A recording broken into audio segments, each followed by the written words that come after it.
Greetings, friends. Randall Nagy here. Hey, welcome to the lab. As you may have noticed, when we're working with Python, first thing I usually do is to create a function that will clear the lines on the screen. We simply have to print something a number of times. I usually like a nice round 100. Notice I didn't have to use a tab or an indentation, simply a space after a colon so as to create a function called CLS.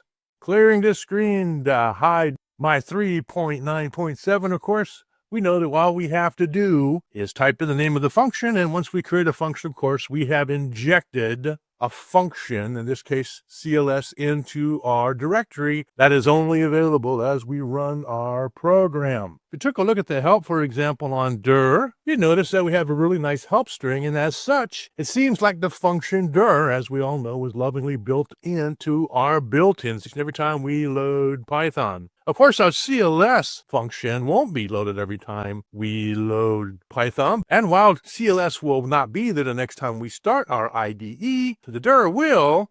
But if we wanted to create a function that can work just as any other function, in other words, as a first-class function, all we have to do is put together a docstring, which to indicate we have some helpable content, allowing us, of course, to redefine our function using a tab in the new line, as we probably all come to expect. Working much the same, of course, we can now ask for help on the CLS function, and notice that we're not using the parentheses here. In other words, we're not going to call our CLS function. Instead, we're going to take a look at the help that's associated now with CLS, noting that we can also discover that we have a type definition called class function that is created for other built-in functions, for example, being part of the built-in function or method at the time of this recording. What's also nice to know is that because we're a type function, CLS also has the ability to take a look at our docstring by using two underscores, commonly referred to as the dunder,